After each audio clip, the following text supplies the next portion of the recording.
আমাদের নামাজ, আমাদের রোজা, আমাদের ইবাদত এগুলোকে মিজানের পাল্লায় উঠালে কোনো ওজনই হবে না। তবে আমাদের একটা কৌশল জানা আছে, আমরা আল্লাহর রহমতের ভিখারি।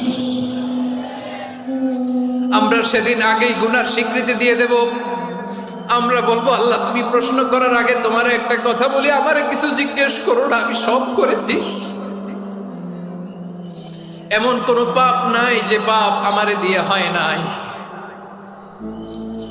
তোমার রহমত দিয়ে তুমি জান্নাতে পাঠাবা, তোমার দয়ায় জান্নাতে যেতে চাই, আমল দিয়ে না। পারবেন বলতে? কিয়ামতের দিন আমরা বলবো, আল্লাহ আমার আমল দিয়ে জান্নাত চাই না, আমি তোমার দয়া দিয়ে জান্নাত চাই। তোমার দয়া ছাড়া আমার কোনো উপায় নাই। কারণ আল্লাহ যদি বিচার করে, বাঁচার কারো উপায় নাই। আল্লাহ যদি বলে ফেলেন তুই এটা করলি কেন, ওখানে গেলি কেন, কোরআনে 1000 বার নিষেধ করলাম তারপরেও এই পাপে জড়ালি কেন, এরকম প্রশ্ন ছুড়ে দিলে আমার উত্তর আছে? বাঁচার কোনো উপায় আছে? রোজ হাসরে হে আল্লাহ আমার করোনা বিচার, আল্লাহ করোনা বিচার।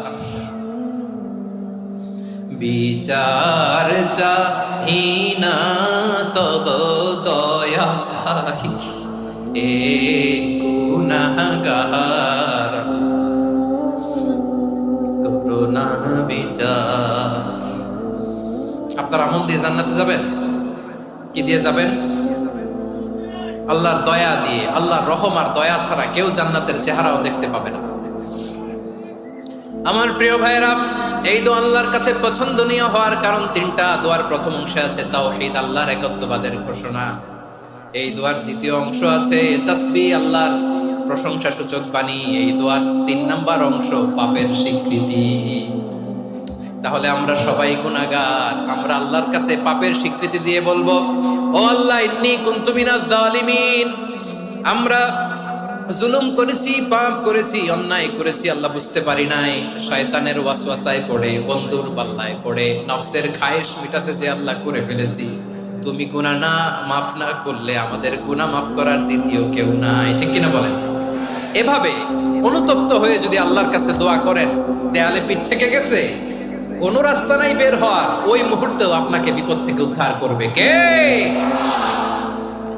বিশ্বনবী চরম বিপদে পড়লে 2টা দোয়া পড়তেন। প্রথম হলো এটা, লা ইলাহা ইল্লা আনতা সুবহানাকা ইন্নী কুনতু মিনাজ জালিমিন। এই দোয়াটা আমরা বেশি বেশি পড়ব প্রিয় ভাই। রাজি আছেন?